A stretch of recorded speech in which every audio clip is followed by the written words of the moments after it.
Welcome to Season 3 of the Reach Your Prime podcast. I'm your host, Jarrod Barnes. If you haven't already, check out Seasons 1 and 2, filled with interviews from leaders and professionals across the country. Season 3 will be a little different. We're living in a different time, through what many could call a global crisis, as we each adjust to life in this COVID-19 pandemic. Today, we're going to dive into how we can find clarity in the midst of crisis. We'll talk through some practical ways to block out the noise in our lives and look at sound models to effective decision making in order to best respond when we just aren't sure what to do. So wherever you're at, let's jump into today's episode. In moments of crisis, or when change happens in a rapid back-to-back way, it can be difficult to think beyond the next hour, the next day, or even the next week. Yet, change may be one of the only constants we have in our lives. But it's still a hard thing to adjust to, especially when you don't see it coming. And what's hard too is it also can be isolating, literally as we practice social distancing and protective measures to stay at home, but also figuratively, as we feel like we may be the only one going through this problem. I may be the only one thinking this way. Am I crazy? But before we get into our discussion, I wanted to provide some big picture perspective of what's actually going on in the world. Because when we look at the big picture, it allows us to put our problems in the proper place or our stress in the proper place, not taking away from it, not belittling it, making it small or anything, but allowing us to put it in the proper place when we have that big picture perspective. And as of April 1st, there was over 1.1 million worldwide cases of COVID-19. The U.S. unemployment rate was estimated to be close to 13%. That's over 9 million people. We haven't seen anything like that since almost the Great Depression. And the NCAA, in canceling March Madness, cost them about $375 million. Guys, fear is at an all-time high. The amount of information that's being processed to us through Twitter, Instagram, Facebook, YouTube, Snapchat, TikTok, it's almost overwhelming. And what's crazy is the last time our country was in a crisis, whether it be 2008 or 2001 and 9/11, we didn't have that. Twitter didn't exist. Instagram didn't exist, right? And so now this world we're living in is almost a reaction-based world where information is being thrown at us and put out at such a rapid rate. It can be hard to, is this true? Is this not? What should I think? Finding clarity in a time like this can be harder than ever. And so what is it that we can do right now? What does that mean to me? All these different things that are going on. And the first step we all can do right now is to have empathy. Empathy for ourselves and empathy for others, right? We've never faced anything like this, and that person standing next to us likely hasn't either. And what happens in a time of crisis is it's easy for us to revert back to our nature of self-preservation, right? Of just, I'm going to take care of me and mine.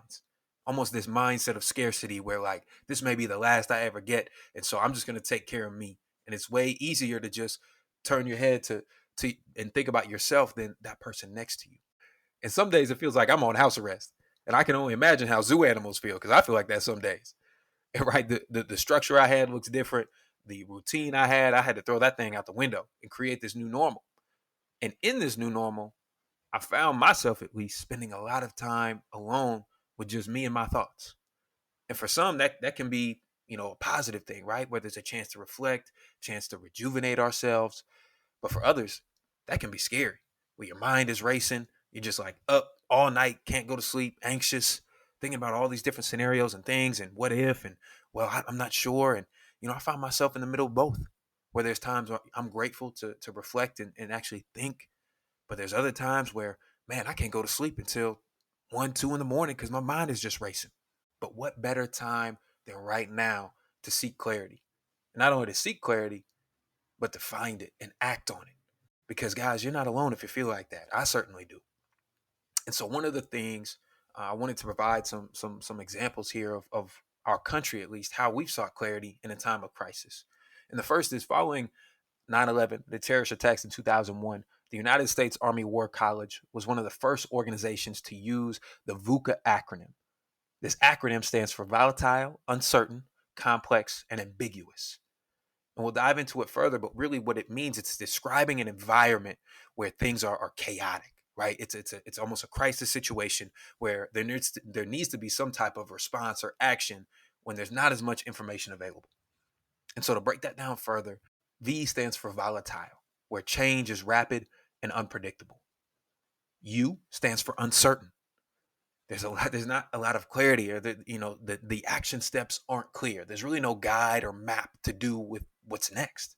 C stands for complex. Not only is there no map, but there's a lot of steps and a lot of pieces to this puzzle that we're not really sure what to do with. And then A stands for ambiguous. It's not only ambiguous means not only that I'm not sure, but the person standing next to me may not be sure either. Right? You can't Google how to respond, how to find a job when there's no jobs. There's just so many different pieces to this puzzle right now. And there's a gentleman by the name of Brad Stolberg. He runs a company called The Growth Equation. And to him, the growth equation is stress plus rest equals growth. And right now we may be feeling, all of us, myself included, feel a level of stress, feel a level of pressure just in our day-to-day lives. And we're trying to, it feels like we got this bar of weight on our back, or this bar underneath on a bench press, trying to get it off our chest, or trying to get it off our back, to experience a level of not only rest, but growth. And like, man, let me grow through this. I just got this bar on my back right now and I can't get it off. And when we're feeling this level of pressure, I firmly believe we have to use pressure to fight back. You have to fight pressure with pressure, meaning that everything that you're experiencing right now, you almost have to ball that up and roll up your sleeves and clench your fists to use everything you have to fight back to that pressure. So to break up the show and bring you as listeners into the conversation, this section is called Ask Me Anything, where you can submit questions via Twitter for us to discuss on the show. This week's question came from a graduate student in Orlando, Florida. His question is, I just finished the first year of my grad program and haven't been able to find an internship. I'm not sure what to do given the current job market and have been feeling mentally tired from trying to figure it out. What should I do? Man, that's real. And I think now it's so critical to have a system to your decision making.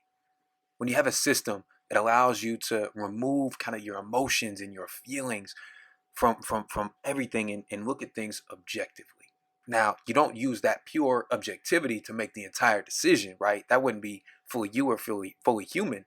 But what it does, it allows the truth to come to light, right? And when there's a lot of noise, a lot of distractions and so many things, and you may be tired, maybe hungry, you may be just fatigued, right? It can be so hard to make a decision.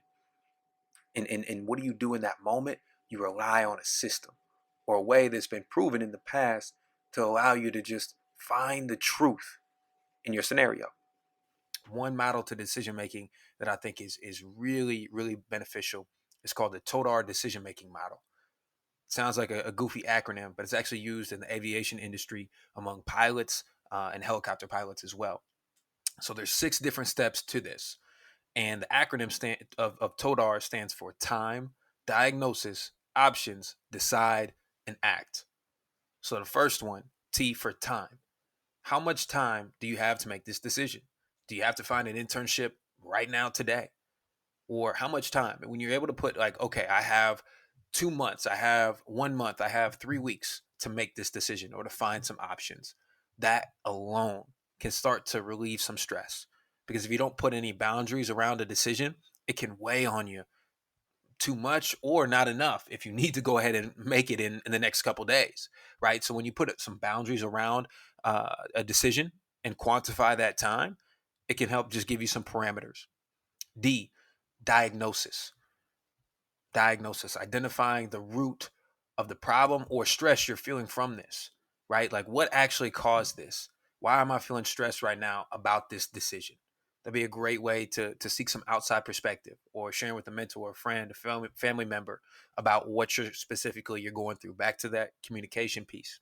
O stands for options, right? You structure out different options or opportunities, writing out the pros and cons of, okay, if I make X decision, these are the pros, these are the cons. If I make Y decision, these are the pros, these are the cons. Truly writing it out, whiteboarding it, putting it on paper allows you to see the full scope. And then more importantly, thinking about your sphere of influence, right? When you're thinking through options and you may say, hey, I want to, given the current job market, I want to do an internship close to home, right? Who is that actually going to impact? Who is this decision going to impact? And then D stands for decide, of taking that actually first step. And then lastly, the A stands for act, allocating time to execute, where you're not just starting and you're stopping, starting and you're stopping. You're actually following through with it, because I think there's a real danger to giving up too soon. And maybe you just needed to take one more step and you were right there. And then R stands for review, and truly taking, again, the time to review your decision and your action. Because here's the thing, if it doesn't work out, you repeat the cycle again. You say, okay, you know what? That didn't work out. How much time do I have to make the next decision? How can I diagnose this? What are my options? Okay, I'm going to decide and act, and then I'm going to review it again. So again, the Total R decision-making model, very sound, great system used by aviation pilots and helicopter pilots that allow them, again, to put context around these different things that are stressing you out. And to tackle the second portion of that question of fatigue, and I think that's something we're all really facing. Something that I constantly think about when I'm facing fatigue is, man, what mental state am I in? Like what mental state am I in? Like what is actually causing my fatigue? Back to what I was saying around diagnosis, what is actually causing that fatigue?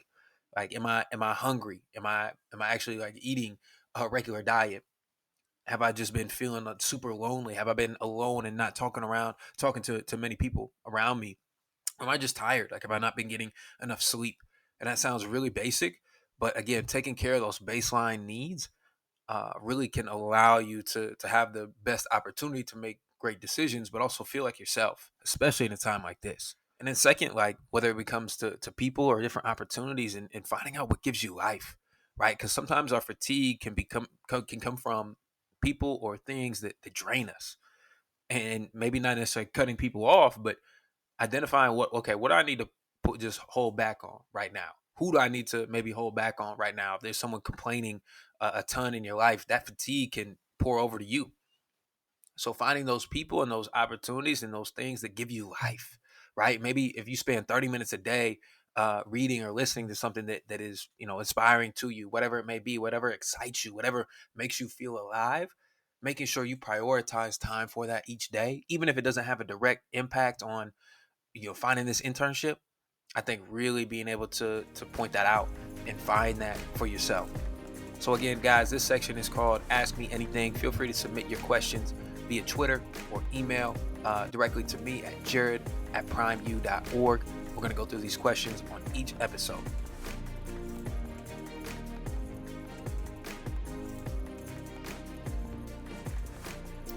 Now transitioning back to our discussion on how to find clarity in the midst of crisis.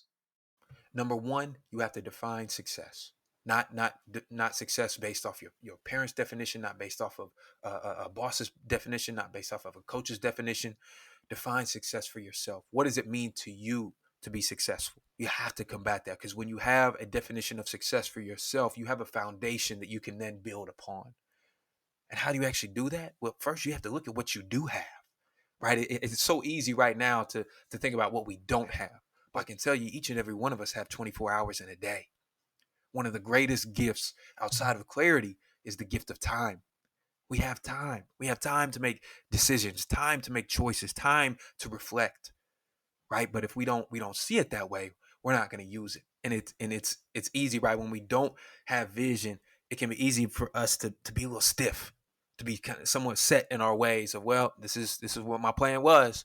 This is it, and now it's not going to happen. And what's interesting is, stiff athletes from an athletic perspective, they have a little bit of hard time in open space. If you're stiff and I throw you the ball and you don't really have any shake to you, I don't know how well that's going to work out.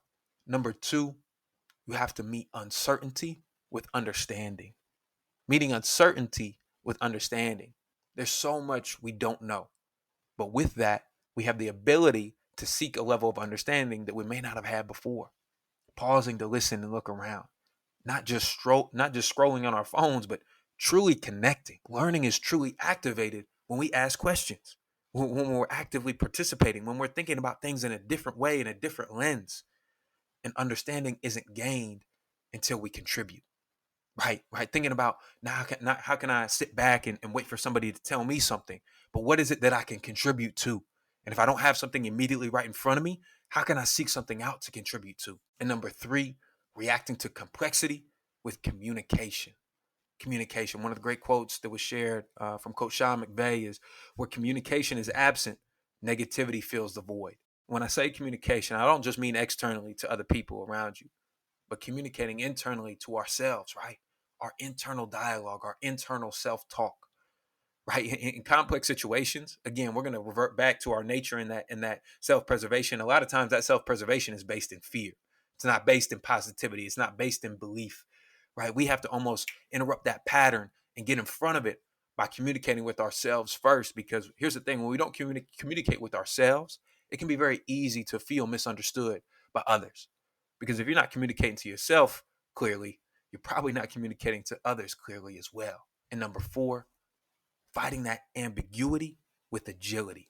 But agility truly begins with actually having humility, right? In order to be agile or to quickly understand and adapt to something, you have to have this ability of saying, I don't know, to say, I didn't see that coming. But then it's, okay, how am I going to respond to that? Now, what can we do? How can I think of things in a different way that I didn't think of before? What are some alternatives or other opportunities that I may not have considered? Who are some others that I could engage with during this time? How could I make some small shifts to change my attitude, to change my perspective in my day to day? Because here's the thing: one of the biggest challenges of managing our lives in this VUCA or uncertain or complex or just straight up crazy world is sticking with our old way, or failing to see the big picture here, and failing to see where we fit it, almost being paralyzed by fear, and not taking any action, by not making any decisions. That is a decision, and nothing changes if nothing changes. And that's a super simple phrase, but it's very true. Nothing changes if you don't decide to change, right? Sometimes we just sit and expect other things to change for us, but it really doesn't happen. And so where do you start? You start by defining success for yourself. What does it look like for you to be successful? What does it feel like for you to be successful? And if it's based on anything that is material, anything that may have been canceled, anything that may have been postponed, a number in your bank account that may not carry you through a time of crisis. And how do you define success? I firmly believe that begins by redefining and reaffirming your principles and your beliefs, or something that is core to your DNA and how you see the world, and what is it that's most important to you. What are those core values that help your decision making? Those core values that allow you to take that next step, even when you may not be sure. And for me, I wanted to share my three. I've taken the time over the past couple of weeks to really dive into this, and not only reaffirm, but man, redefine these, and hold myself accountable to them. So I wanted to share it on this to one, get some extra accountability. So if I'm out of line, you guys can call me out. But then number two, to really show you the value. When I've been able to write these down every morning again and internalize these principles, they start to show up everywhere in my life. They show up in my interactions. They show up in my thoughts. They show up in even in social media, right? It's just now the lens that I see the world. And that's allowed me to have a level of confidence despite kind of this chaos that we're all living in. And so the first value of mine is to, number one, place the highest value on people and cultivating the human spirit. And really what that means is bringing energy to a conversation.